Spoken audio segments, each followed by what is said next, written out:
Hare Krishna, Hare Krishna, Krishna Krishna, Hare Hare, Hare Rama, Hare Rama, Rama Rama, Hare Hare.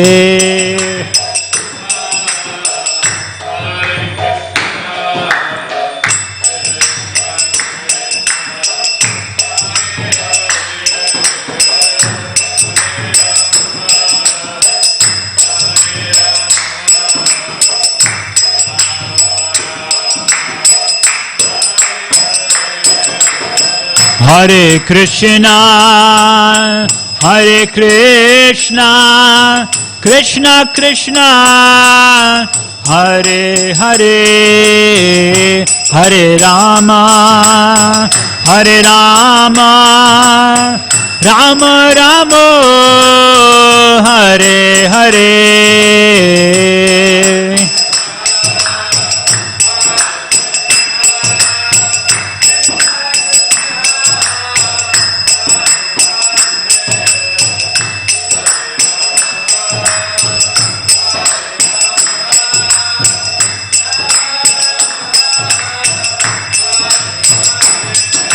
Hare Krishna, Hare Krishna, Krishna Krishna, Hare Hare, Hare Rama, Hare Rama, Rama Rama, Hare Hare.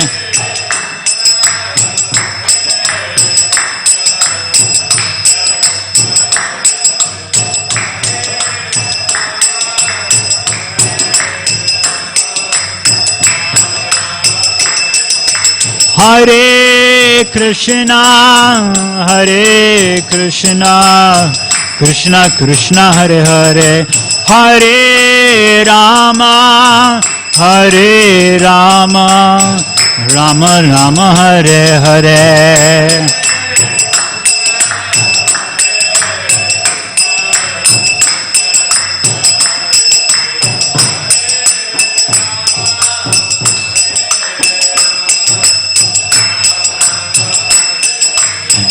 Hare Krishna, Krishna Krishna, Hare Hare, Hare Ram, Rama Rama, Hare Hare.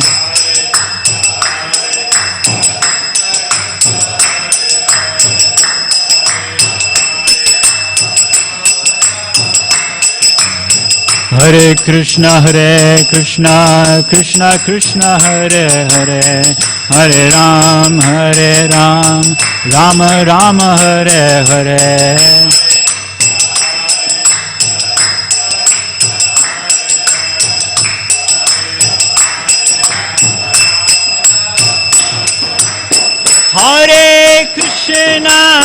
Hare Krishna, Krishna Krishna, Hare Hare, Hare Rama, Rama Rama, Hare Hare.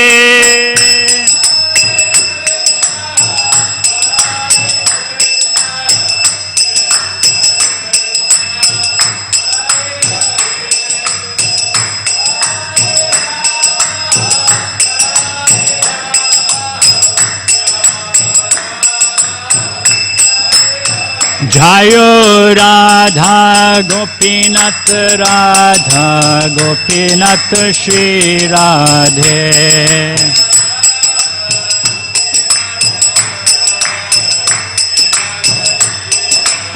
Jaya Prabhupada, Jaya Prabhupada, Prabhupada, Jaya Prabhupada.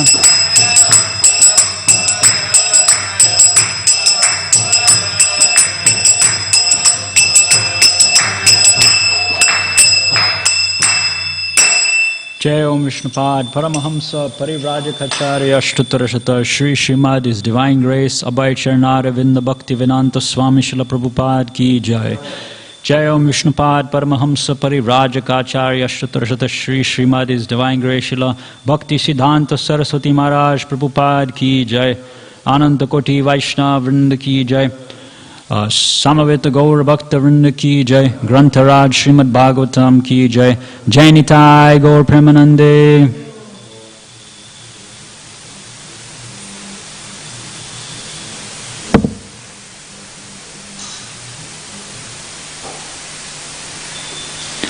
Om Namo Bhagavate Vasudevaya.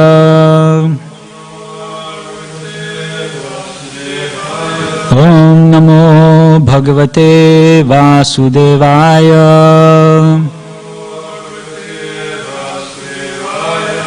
Om Namo Bhagavate Vasudevaya.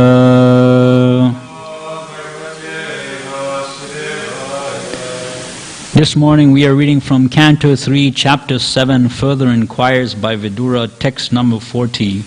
Etan me prityatas prashnan. Etan me prityatah prashnan. Hare karma vivitsaya. Hare karma vivitsaya. Bruhi me jnasya mitratvad. Bruhi me jnasya mritatvad. Ajaya nashta chakshushaha. Ajaya nashta chakshushaha. Etan me pritchata prashnan. Hare karma vivitsaya. Bruhi me jnasya mitratvad. Ajaya nashta chakshushaha. Etan me pritchata prashnan. Hare karma vivitsaya. Bruhi me jnasya mitratvad. Ajaya nashta chakshushaha.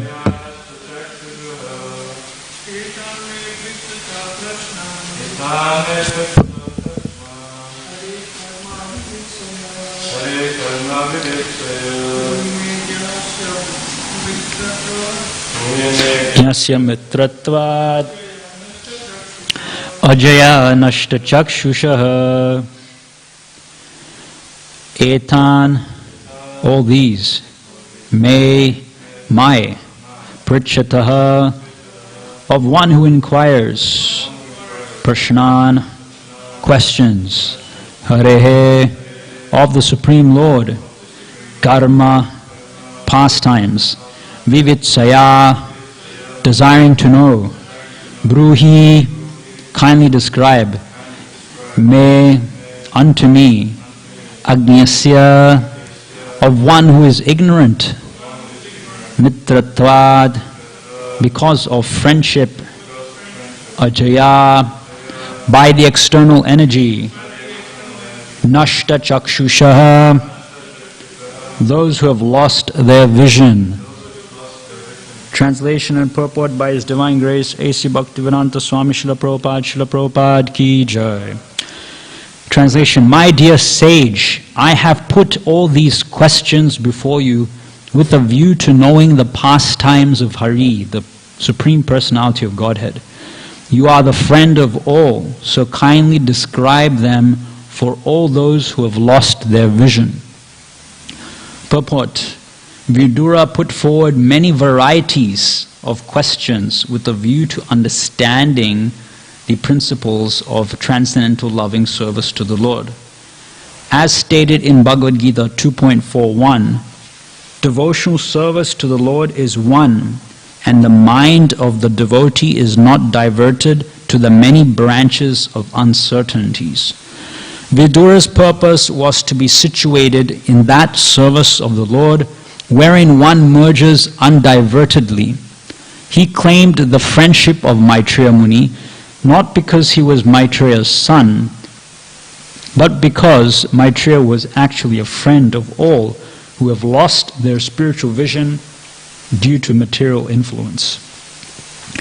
Om Jnanatimirandasya Jnananjana Shalakaya Chakshurmilitam Yena Tasmai Shri Gurave Namah Shri Chaitanya Manobishtam Stapitam Yena Bhutale Swayam Rupa Kadam Hayam Dadati Swapadantikam Vandeham Shri Guru Shri Utapada Kamalam Shri Gurun Vaishnavamsha Shri Rupam Sagrajatam Sahagana Raghunathanvitam Tam Sajivam Sadvaitam Savadutam Parijana Saitam Krishna Chaitanya Devam Shri Radha Krishna Padan Sahagana Lalita Shri Vishakhanvitam Sham Hey Krishna Karuna Sindhu Dinabandho Jagatpate Gopesha Gopika Kanta Radha Kanta Namostate Tapta Kanchana Gaurangi Radhe Vrindavaneshwari Rishabhanu Sute Devi Pranamami Hari Priya Vancha Kalpaturubhyasya Kripa Sindhu Bhyevacha Patitanam Pavanebhyo Vaishnavebhyo Namo Namah Jai Shri Krishna Chaitanya Prabhu Nityananda Shri Advaita Gadadhar Shrivasari Gaura Bhaktavrinda Hare Krishna Krishna Krishna Hare Hare Hare Rama Rama Rama Hare Hare Hare Krishna Krishna Krishna Hare Hare Hare Rama Rama Rama Hare Hare Hare Krishna Krishna Krishna Hare Hare Hare Rama Rama Rama Hare Hare.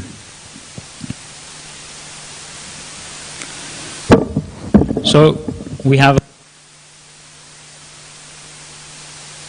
a small verse, small purport rather. So I thought of talking this morning about the theme of what's actually happening right now in Srimad Bhagavatam. Vidura has just finished asking Maitreya Muni a whole list of questions. And it's amazing how Maitreya Muni is able to understand, grasp the question, not only understand the question, but also remember the question, because he's going to answer this question, cantos later as well. So generally if someone asks us more than 2 or 3 questions, we forget what the first question is, right? So, but Maitreya Muni is a qualified teacher. We must not forget that he learned directly from Krishna himself.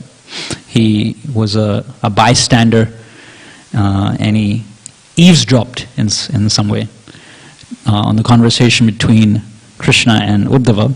But nevertheless, he still heard from Krishna himself, and therefore he's qualified. Just like how we see that when Parikshit Maharaj had Srimad Bhagavatam spoken to him by Shukadev Goswami, right? It was spoken to Parikshit Maharaj, but one of the other people who heard it was Suta Goswami. So it wasn't directly spoken to him, but he heard. And in the same way, he became qualified later to speak Srimad Bhagavatam, which is the Srimad Bhagavatam that we are reading today, the one which is spoken by Suta Goswami. So in the same way, Maitreya Muni was an indirect hearer and indirect listener, but nevertheless, because he heard from the right source, he is most qualified. Now, 2 qualities, which are the theme of this discussion between the perfect hearer, which in this case, between Maitreya and Vidura is Vidura, he's the disciple, and the perfect speaker. So Maitreya was, initially he was the hearer, but now he's become the speaker. So when we do Shravan nicely, then the natural result of that, the natural byproduct of Shravanam is Kirtanam. We can preach nicely as well. So one quality between the guru-disciple relationship, particularly when we're talking about disciples, one quality is anukul to bhakti, which means it's favorable to bhakti, and the other quality, if you want to call it that, is pratikul to bhakti, which means that it's unfavorable to bhakti. And what are these qualities? The anukul quality that the disciple should exhibit is humility. Just like we know that verse, tad vidhi pranipatena. So that pranipatena means humility. The disciple should have humility in order to gain and understand transcendental knowledge. And the pratikul quality is pride. Sometimes when we have so much knowledge, more knowledge than other people, and by that knowledge we're able to change our life, the way we think, we're able to come to the mode of goodness. Sometimes that knowledge can result to pride. So this is one of the weeds that we want to uproot. Sri Chaitanya Mahaprabhu has explained that when the bhakti lata is growing, the creeper of devotion is growing, several weeds grow on the sides. And these weeds are disastrous to bhakti if we keep on allowing them to grow, if we don't snip them in the early stages. And it's explained that these weeds look exactly like the bhakti lata. So they look exactly like the bhakti creeper, but they're actually weeds. So what are they? Kutinati, Jivahimsa, Puja, Labh and Pratishta. Kutinati means diplomatic behavior, not simple behavior. If one is duplicitous, this is a very bad quality. Especially a devotee, his or her life should be very simple and straightforward. Whatever we present ourselves in the public, in the same way we should be in our private life as well. But then again, a devotee also doesn't have a private life, because advancement in bhakti is had in the association of devotees. But nevertheless, when we're amongst other people, and when we're by ourselves, particularly in our mind, because in our mind we're by ourselves, it's just us and our mind. So in our mind we should be simple, and outwardly we should also be simple in our actions, in our regulations, and all these other things as well. That's kutinati.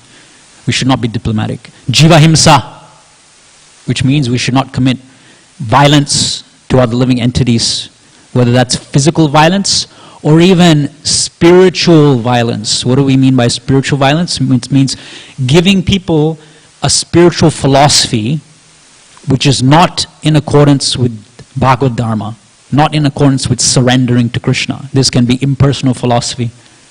It can be an upa dharma, or an upa spiritual philosophy, a philosophy which seems to be spiritual, but is actually material, or at most it's on the subtle platform. Just like sometimes you'll see so many people, they consider the mystic siddhis of yoga, even some of the lesser mystic siddhis, like mind reading and clairvoyance and all these other things, they consider these to be spiritual.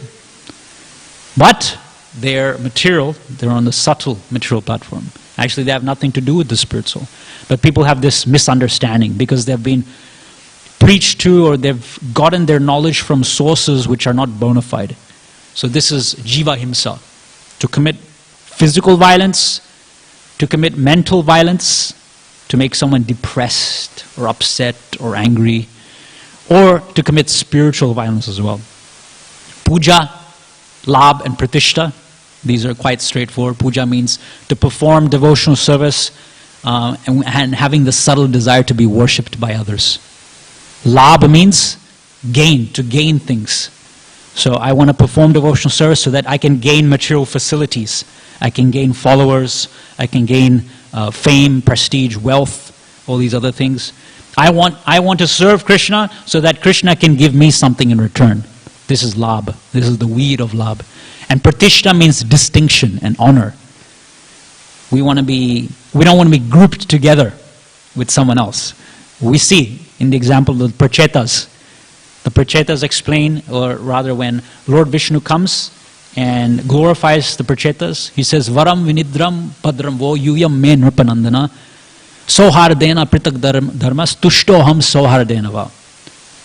He says, I'm very pleased to see how you have served me in friendship together as one single unit. Not individually, as one single unit. But if we have that pratishta desire, we have that desire to be singled out. Even though we may be serving in a group, still we have the desire, still the guru or my spiritual authority or people in general, they should single me out. Yes, all of you have done nice devotional service, but that devotee in particular, that devotee has done exceptionally well. So we may have such a desire. That's called pratishta. So these are the weeds, which stop the devotee from being humble. Right? Recently we were talking about Sanatana Goswami's definition of humility in his Brihad Bhagavatamrita, wherein Sanatana Goswami explains that even though a person may be fully qualified, he may have all the skills, all the qualities of being a pure Vaishnava, still such a person feels humble. When a person has that trait, that characteristic, that is humility.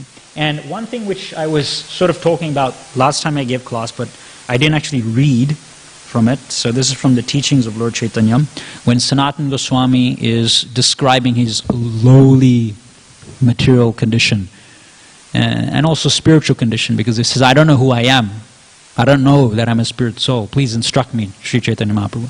So out of his humility, he approaches Sri Chaitanya Mahaprabhu in that way. Sri Chaitanya Mahaprabhu's response is, the Lord was pleased by Sanatan's submissive behavior. And he replied, you have already been blessed by Lord Krishna, and therefore you know everything and are free from the miseries of material existence. So Sanatana Goswami is already liberated, but Srila Prabhupada makes the point that just because we're liberated doesn't mean that we stop now. There are activities that we have to perform on the liberated platform. So coming to the stage of liberation is good, but after we come to liberation, then our spiritual life actually begins. In the sense that we start performing devotional service, activities on the spiritual platform, which is what we all in Bhakti Yoga are doing. We are all liberated to one extent or another.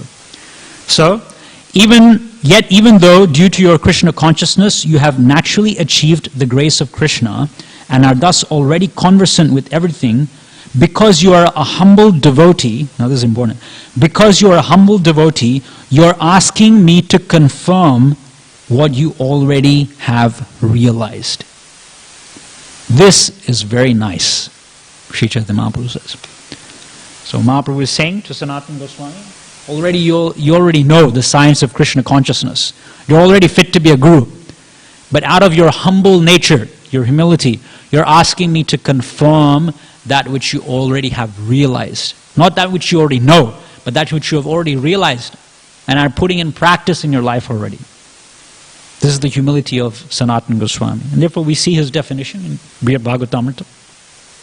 I was reading recently a quote by Srila Prabhupada. This was in a letter to one of his disciples. Srila Prabhupada was saying, we are all on the path of perfection, especially those who have taken to bhakti. Srila Prabhupada also has a book by that name as well, Path of Perfection. Right? I think, yep. So Prabhupada is saying to his disciple, we are all on the path of perfection, but we should not think ourselves perfect. That's very important. We should not think that we are perfect, but we are on the path of perfection. And sometime back, my Guru Maharaj was giving a class to some of us, and he was explaining the example of the ripe mango and the unripe mango. Right? In one sense, there is a difference between the ripe mango and the unripe mango, because they're used for different things, right? Like unripe mangoes are used for pickles, and they're more sour. Ripe mangoes may be used for lassis and halwas, or they may be taken by themselves, and they're much more sweeter, right? So there is a difference between the unripe mango and the ripe mango. At the same time, there's no difference as well, because if you just wait for a little bit longer, that unripe mango, which is bitter, yeah, and hard, will soon turn into a very soft, juicy, sweet, ripe mango. So my Guru Maharaj was explaining that this is how we should see devotees who are on the path of perfection, and this is how we should relate to them as well. A devotee may be like an unripe mango right now. Some bitter material qualities may still be there, lingering there. Envy, anger, jealousy, all these things may be there. But if you just give it some more time, if a devotee keeps practicing sincerely the path of bhakti, the devotee will turn into a pure devotee, and he'll develop all the sweet, sweet qualities of Krishna. This is explained in Srimad Bhagavatam, Yasyasti Bhaktir Bhagavati Akinchana. So, when we relate with devotees, we should not see them necessarily, although we may discriminate. We may say this person is on such and such level of advancement, this and this such and such devotee is on such and such level of advancement. On one hand, we may do that for our own protection in bhakti. This is called discrimination of who to associate with. But on the other hand, we can also see that we shouldn't discriminate, because we should see everyone as a pure devotee. Some devotees may already be pure devotees. Some devotees may not be pure devotees, but just like the unripe mango, if you give it some more time, the devotee who is not fully pure will become a pure devotee. So he was explaining that we should treat every single devotee, whether they're neophyte devotees or advanced devotees, experienced devotees in bhakti, we should treat all of them as if they're pure devotees and relate with them in that way. That's why Srila Prabhupada and his spiritual master, Srila Bhaktisiddhanta Saraswati Thakur, they started this notion of calling devotees as Prabhu. As Prabhu. Even, like for example, Srila Bhaktisiddhanta Saraswati Thakur, he never considered his disciples to be his. He considered his disciples to be representatives of Krishna, sent by him, by his spiritual master. That's why Bhaktisiddhanta Saraswati Thakur called his own disciples as such and such Prabhu, such and such Prabhu, giving them full respect. And Srila Prabhupada did the very same thing as well. If you've heard, there's a very emotional lecture, I can't remember where it's given, but Srila Prabhupada explains, towards the end he sort of breaks down a bit, he becomes very emotional, starts to cry a little bit. Srila Prabhupada explains, I thank you very much because you are helping me in fulfilling the instructions of my Guru Maharaj. Right? And he says that you are representatives of my spiritual master. So even the Guru, a person, a devotee who's on an elevated platform in relation to his disciple, considers his own disciple to be a Prabhu, to be a master. And this is the spiritual vision. So both the Guru has humility and the disciple should also have humility as well. Another definition of humility, which Srila Prabhupada gave, this was I think it was in a room conversation with one of his disciples. Srila Prabhupada explains in regards to humility, Srila Prabhupada says, humility means to understand, to realize fully that nothing in this world can protect you, can save you. Not your wealth, not your physical body, not your relatives, not your home, not your job. Prabhupada says, not even your gun.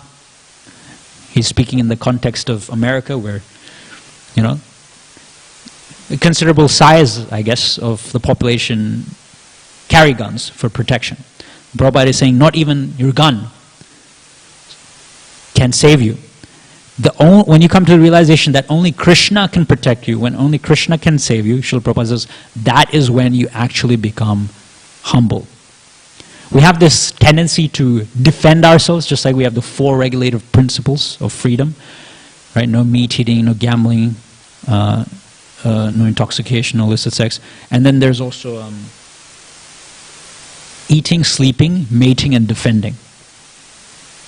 Right? These are the 4 material conditionings of the soul: eating, sleeping, mating, defending. Srila Prabhupada explains, the more you advance in Krishna consciousness, you slowly start to give up eating, sleeping, mating, defending. Of course, we can't completely give it up because we have a material body, but Srila Prabhupada explains that it reduces, naturally. Our eating reduces, our sleeping reduces. It reminds me of a story of one guru in Vrindavan. He was passing away, and he asked, his disciples came to him very eagerly, and his disciples asked their spiritual master, who was about to pass away, dear spiritual master, you're about to pass away, please tell us the secret of your advancement in devotional service. And they were all expecting a very guyam, a very secretive reply, some rasa-filled reply. But the spiritual master, as he was passing away, he just told them 3 things. The secret of my advancement in devotional service rests on 3 things. Number 1, I eat when I'm hungry. Number 2, I sleep when I'm tired. And number 3, I wake up when I'm rested. So the disciples were like, whoa, you're a siddha, you're an advanced pure devotee of Krishna, and this is the 3 instructions you're telling us, dear spiritual master, as when you're about to pass away. And yes, so the spiritual master says yes, and he passes away, goes back to home, back to Godhead. And then his disciples think, okay, this should be a piece of cake to apply these 3 instructions. We just got to eat when we're hungry, sleep when we're sleepy, wake up when we're fully rested. So then they started to follow the first instruction. Okay, so I'm supposed to eat when I'm hungry. Okay, so it's 9 o'clock, that's when we have breakfast in the ashram. So, okay, so we eat breakfast. But then, we also take lunch at around 1 o'clock, 2 o'clock, but many times at 1 o'clock, 2 o'clock, I take lunch, but I'm still full from breakfast. I don't really need to eat. I'm not feeling hungry, but I see others, they may be eating, or I just look at the time, 1 o'clock means, our brain actually registers, 1 o'clock means lunchtime, 6 o'clock means dinner time, 9 o'clock means breakfast time. So sometimes we get bewildered by different things, by others, by time, by other factors. And even though we're not hungry, we still eat, right? And then sometimes we may not be hungry in the evening because we've taken a full breakfast, we've taken a full lunch, we might have snacked in between. But still, just because it's evening, we take another evening meal. And what is the result? The result is we sleep with a full stomach, and that lethargy and the digestion, it causes us to sleep even more, and we can't get up in the morning to chant Hare Krishna. Right? So they found out that even the first instruction that their guru taught them was actually very difficult to follow. So they may seem like very easy instructions, but they're actually these are the habits, these are the regulations of pure devotees. But it seems very easy to follow, but it's actually not. To eat only when you're hungry. And then they realize, hey, when we think about our spiritual master, actually there were periods of time where he didn't eat for many days because he was so absorbed in Krishna consciousnness. So then they started to realize these things. When it came for them to apply these instructions, they started to remember and realize all these things. So anyway, on the point of defense, eating, sleeping, mating, defending, right? So all these things will reduce as we advance in Krishna consciousness. So defending, because Srila Prabhupada is saying humility means to not depend on one's material facilities, but to only depend on Krishna. Now we tend to defend our body, we tend to defend our property, our prestige, all these things we tend to defend. Right? Srila Prabhupada explains one way in which we can see defense is when we build huge houses, huge governments. We have big military and missiles and so many different things. I was just checking my emails the other day, and I came across an article where apparently the United States, they've developed some sort of a space weapon which fires some sort of I didn't read the article, but I just saw like a snippet of it. So I don't know the full story behind it. But apparently if some enemy is attacking their country, then this weapon, which is situated in space around the orbit of Earth, it shoots a laser down to destroy, like an oncoming missile or something like that. So now they're coming to space weapons. And the reason why they haven't unveiled this weapon to the world right now is because of what's happening right now in the Middle East. So they've sort of put that on hold for the time being. That's what the article had said. So pure devotees, however, devotees who have actually realized their identity as being separate from the body, and they're actually fully self-realized, they actually don't defend their own body. They don't even defend their own mind and their false ego. And we see the example of that, perfect example of that in Prahlad Maharaj, who was put under so many physical tribulations, right? But still Prahlad Maharaj never cared to defend his own body. He never cared to protect his own body. We see the example of Dadichi Muni in the 6th canto of Srimad Bhagavatam, when the demigods all come to Dadichi and they say, we need to defeat Vritrasura, but you've stored our weapons in liquid form, in the form of your bones. Because Dadichi Muni had liquefied the demigods' weapons and drunk this liquid potion, and the weapons of the demigods, the astras, merged with his bones. So they came and asked Dadichi Muni, please, we need our weapons back. So we need to destroy your body, your physical body, so that we can get our weapons back. And what did Dadichi Muni say? Yes, if it's for the service of the demigods, if it's for the service of Lord Vishnu, if it brings Lord Vishnu pleasure, then yes, go ahead. And in this way he gave up his body. just like that, voluntarily, for a higher cause. This is the activities of self-realized devotees. We can't imitate this. Of course, we see even in Chaitanya Charitamrita that when Sanatana Goswami, he wanted to give up his life by falling under the Ratha Yatra cart. At that time, Sri Chaitanya Mahaprabhu stopped Sanatana Goswami and told Sanatana Goswami, you can't do this. Now that you've entered devotional service, now that you've entered bhakti, your body actually belongs to me. So I will decide what happens to your body. So that aspect is also there. But I'm saying in general, pure devotees, self-realized devotees, don't care to defend their bodies so much. And they don't even care to defend their own mind as well. Just like if someone chastises us or ridicules us, then what do? In our mind we get very upset, we get very defensive, we start to criticize the other devotee, and these thoughts in our mind may come out into words. We might speak back to the devotee as well. But this is just another form of defense. Externally, the big nations have their militaries.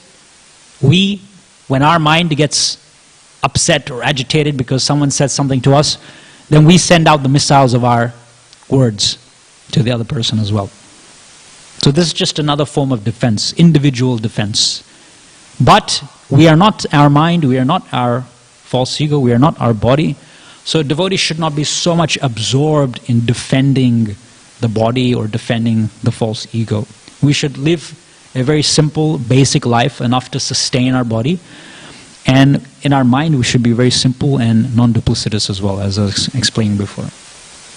Another beautiful definition of humility is, this is given by, in a lecture, Radheshyam Prabhu was quoting this, and I believe it's from Srila Bhaktivinoda Thakur. He says, humility means to not have any expectations on anyone else. One of the reasons why we get so disturbed or upset or disappointed in bhakti is because we set expectations in our mind as to how other people should act with us. Right? Such and such person should speak to me in a certain way. They should perform devotional service exactly how I perform devotional service. They should like whatever I like in devotional service. If I like kirtan, for example, then other devotees should also like kirtan. And then we find out, hey, this certain devotee doesn't like kirtan so much. Such and such devotee may like to read or to cook. Then, because we have that expectation, it leads to disappointment and we get upset. So another definition of humility means to not have any expectations on others.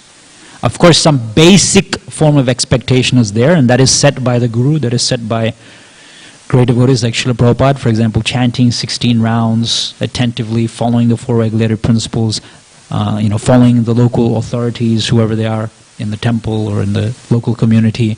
These basic expectations are there. But in addition to that, as to how actually someone practices devotional service, we shouldn't depend on that sort of an expectation. Otherwise, we'll just end up frustrating ourselves as well. So that's another example given of humility. To not expect too much from others. That's from our side. But even though we don't expect others to follow us or to learn from us, right? Because the devotee is humbled. The devotee doesn't expect that others should follow him or her. The devotee, however, we should have the attitude of a bumblebee. What does a bumblebee do, or what does a honeybee do? A honeybee goes and collects honey from flower to flower. So we, on the other hand, should cultivate that mood of collecting nectar from all different types of devotees. I was explaining that a devotee may be not interested in kirtan, but a devotee may be interested in cooking. Then we should not shun such a devotee away because such a devotee is not interested in whatever we like. Instead, we should see, we should discriminate. This particular devotee is good in cooking. This particular devotee is good in chanting. This particular devotee is good in preaching. And we should go and collect nectar from them. Because we want to advance in devotional service, so we want to collect all these different skills so that we can improve our service to Sri Sri Radha Gopinath. So we should go and approach humbly to this Vaishnava who is good in cooking. We should say, please tell me how to cook for Krishna. And if we appreciate this skill by showing humility, because if we don't have humility, then we won't approach that particular devotee. We'll think, no, there's no point in approaching that particular devotee. I'll figure it out myself. That is pride. That is not humility. So if we think like that, then we can't advance in bhakti. So we should go to the devotee who's good in cooking. We should learn cooking from them. We should go to the devotee who's good in preaching. We should learn preaching from them. There's no point in going to a devotee who's good in preaching and trying to learn cooking from them. That won't work. Again, that will just frustrate you.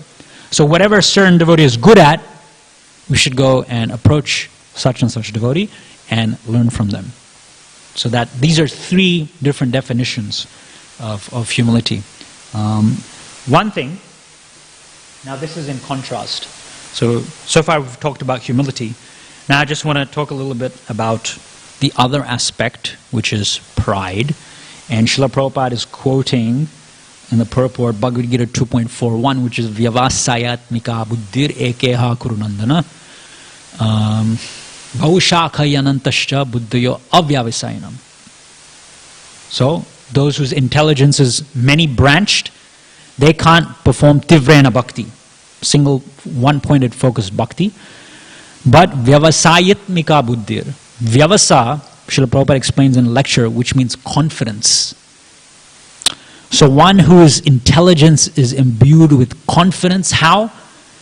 By surrendering at the lotus feet of the spiritual master and making their instructions the life and soul of their devotional life. Srila Prabhupada was greatly inspired by Srila Vishwanath Chakravarti Thakur's commentary to this particular verse of the Bhagavad Gita 2.41, where the Acharya explains that this verse means that one should mold one's devotional life 100% on the instructions and the desires of the spiritual master. That is what is meant by Vyavasayatmika buddhir ekeha kurunandana. So we can see that great quality in Srila Prabhupada.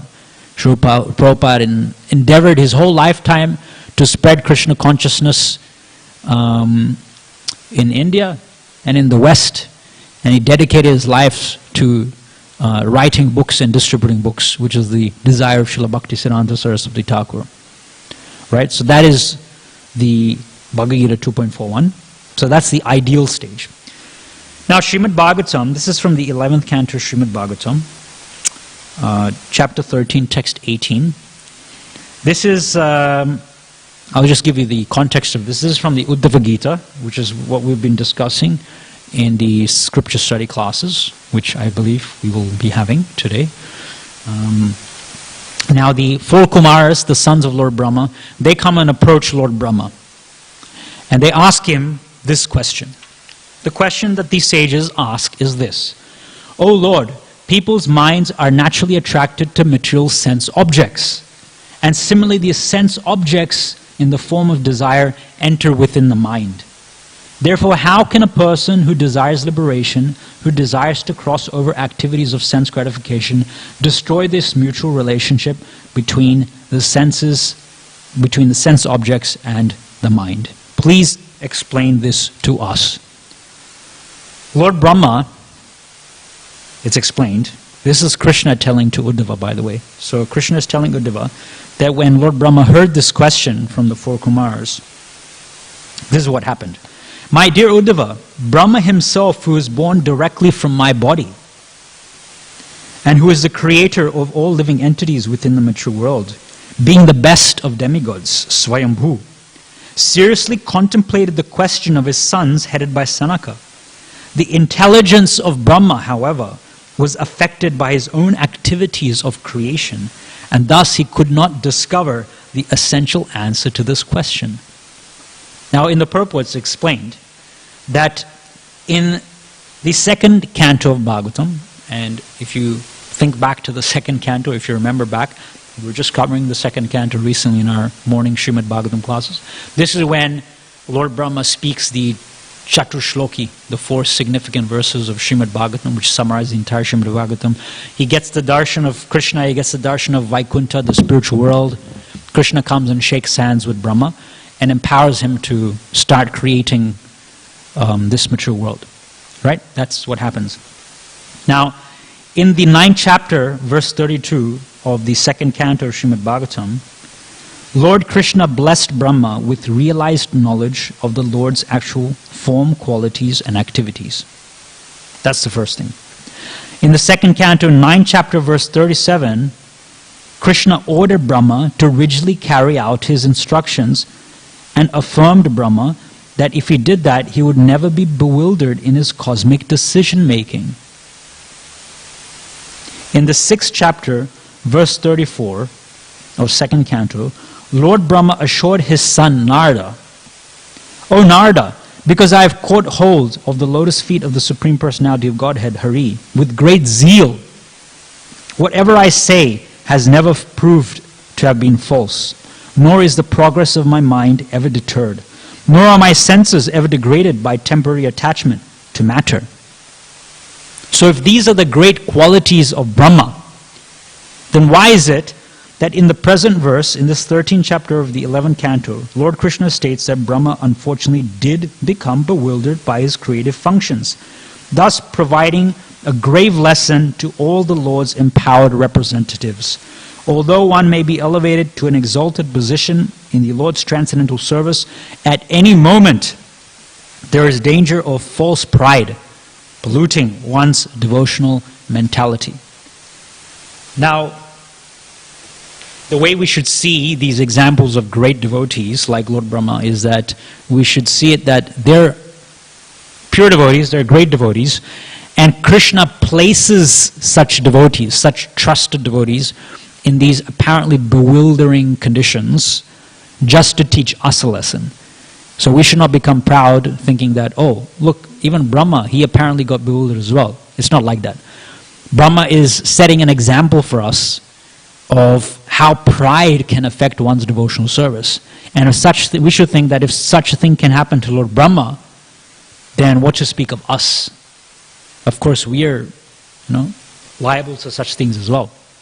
Now, Brahma, the pure devotee of Lord Krishna, our Brahma in our universe, the original Acharya of our Brahma Madhava Gaudiya Sampradaya, apparently pride overcame him and he was not able to answer this question that the 4 Kumaras placed before him. So he is, being the perfect Acharya, is giving himself as an example to be careful and to not think that we are the achievers in devotional service. We should just see ourselves as humble instruments in Krishna's service. So we should be careful of that pride. I'll finish with one story from the Mahabharata, which is a nice story which I came across. This is the story of how Hanuman, the pure devotee of Lord Ramachandra, established himself as the flag on top of Arjuna's chariot. As you know, Kapi Dvaja, we see in the 1st chapter of the Bhagavad Gita, Pravrta Sampate Dhanurudyamya Pandava. Anyway, one of the verses there in the 1st chapter is explaining that Arjuna, he asked Krishna to draw his chariot in between the two armies, and his chariot had the Kapi Dvaja. His chariot had the flagged mark with the emblem of Hanuman. Now, Hanuman had encountered one of the Pandavas previously, which was Bhima. So one day Draupadi had asked Bhima, her husband, to go and fetch a beautiful Sogandhika lotus flower, because she had gotten a beautiful lotus flower. So she had asked Bhima, please go and discover where I can get more of these flowers and bring back more of these flowers for me. So Bhima went to different places in the forest in search of these different lotus flowers. And he came across a monkey. He came across Hanuman.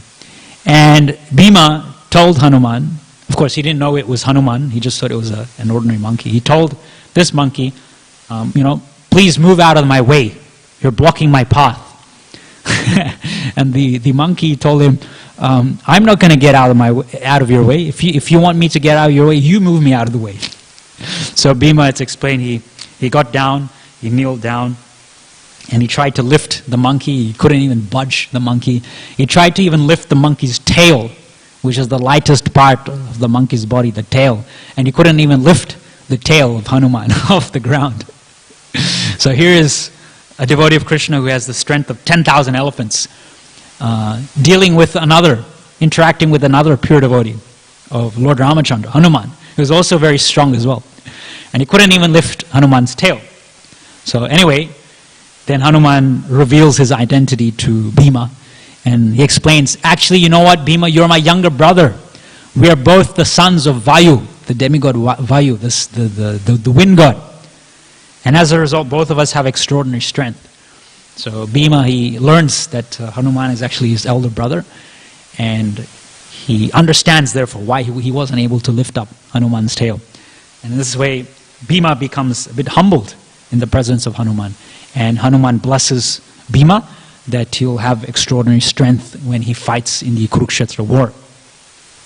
Now, Hanuman came across another Pandava, other than Bhimasena. During the 13 years of exile, it's explained in the Mahabharata that Arjuna was on pilgrimage, and he was traveling to different places of pilgrimage, and he went to Rameshwaram in southern India, and there he went to the Setu Bandha, right? This is the part in the southern tip of India where the monkeys, the monkey army of Lord Ramachandra, they built the bridge from the tip of southern India into Lanka, into Sri Lanka. So as Arjuna was traveling there to that particular place of pilgrimage, he started to talk aloud to himself, whatever was in his mind. He was thinking, why is it that Lord Ramachandra, engaged a whole lot of monkeys to build a bridge of stones? He's such a powerful archer. He could have just built a bridge by firing, unlimited arrows into the water himself. Why did he need to engage so many of his monkeys? He could have built a very powerful bridge just using his arrows. So there was a monkey who was sitting nearby, and this monkey heard this statement by Arjuna, and got a little bit upset with what Arjuna said. Because he was thinking, look, these monkeys, the monkey was thinking, these monkeys are, pure devotees of Lord Ramachandra. Why is this particular person downplaying the efforts, the devotional efforts of these monkeys? These monkeys, and even little spiders and insects, they were throwing little dust particles into the Indian Ocean to make that bridge. So why is this person downplaying that? So he got a bit upset. So then Arjuna met with this monkey, and the monkey challenged him. Okay, if you think that you're such a great archer, and the bridge should have been built with arrows, then you construct a bridge, and I will show you that the bridge is not even strong enough to hold myself. What to speak of other great monkey generals like Jambavan and all these other Angad and Sugriva. What to speak of them? So Hanuman told Arjuna, it won't even hold my weight. So Arjuna made a bet. He said that, okay, I'll construct a bridge, and if it collapses, then I'll enter the fire. We see in the Krishna book that Arjuna also made this promise when the sons of the Brahmana in Dwarka, they were going up into the sky as soon as they were born, and the Brahmana in Dwarka got really upset, and Arjuna made a vow because of his Kshatriya nature that if I don't retrieve these sons, then I'll enter the fire. And Krishna protected him at that time. So in the same way, Arjuna again, he makes that vow. If by shooting the arrows into the water and constructing a bridge, if the bridge breaks by your weight, Hanuman, then I will enter the fire. So then Arjuna makes the bridge with his arrows. And Hanuman, all the while, he's meditating on the name of Lord Ramachandra, chanting Ram, Ram, Ram, Ram, Ram, like that. And Hanuman, he just puts his tail on the bridge. And as he does that, the bridge collapses. And Arjuna gets a bit shocked. Then he says, okay, this time I'm going to construct the bridge much better, in much better quality. The arrows are going to be much more close together. They're going to be packed together much more closely. And I'll use more arrows. So he does that. he shoots the arrows into the water and he constructs a very strong bridge. And Hanuman, again, he's chanting the name of Lord Ramachandra, his worshipful master and deity. And this time Hanuman walks on the bridge. It doesn't collapse. He takes a few paces and then he just jumps a little bit. And then the bridge collapses. And Arjuna, he gets really disappointed and upset. And then he thinks, what's the use, what's the point? I wasn't able to uphold my wager, my promise. So then he's just about to enter the fire. At that time, an attractive Brahmana, he crosses the path.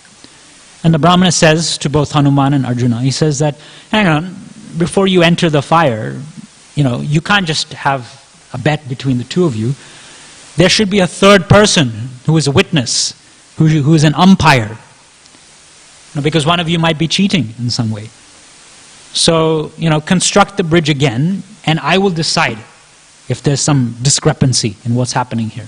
So don't go and end your life right away. So this Brahmana says, so I'll be the umpire. And this time Arjuna, because he failed the first two times, this time Arjuna, he prays intensely to Lord Krishna. Please, Lord Krishna, you got to really help me here. Construct a really strong bridge. And with that meditation, Arjuna fires multiple arrows into the water and constructs a very strong bridge. What does Hanuman do, on the other hand? Hanuman apparently becomes proud. Because of the past two attempts, he had to put in very less effort to break the bridge of Arjuna. The first time he just put his tail to the bridge. The second time he just took some few paces and just jumped up and down a little bit on the bridge, and the bridge fell down. So this time Hanuman was confident of his own prowess. Whatever Arjuna does, I'm just going to get on there, just jump a few times and the bridge is going to break. So Arjuna constructs the bridge and Hanuman walks on the bridge and the bridge doesn't break. And Hanuman starts to jump up and down really forcefully and the bridge still doesn't break. And Hanuman assumes a gigantic size and with all his might, all his power, he jumps up and down on the bridge trying to break the bridge. And the bridge doesn't break. So this Brahmana reveals himself. He's not actually a Brahmana. He's actually Lord Krishna himself. And he explains to both of them. Both of them are his pure devotees. And Krishna is using them as examples to teach us. He says, the first two times when Arjuna built the bridge, he was depending on his own prowess. Whereas Hanuman was chanting the name of Lord Ramachandra. Therefore, Hanuman was able to break the bridge of Arjuna.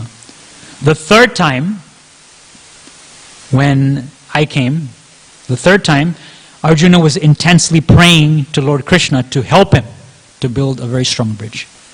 Whereas Hanuman, he thought that by his prowess, he would be able to break Arjuna's bridge. So then the situation reversed. Because Arjuna took shelter of the holy name of Lord Krishna, he was able to accomplish building an unbreakable bridge. Whereas Hanuman, thinking that he could do it himself, he could break the bridge himself, was unable to do it. So in this way, both of them learned a very important lesson, and they teach us as well, as we practice devotional service. And in this way, Hanuman agreed to become the emblem on the chariot of Arjuna after this incident, actually.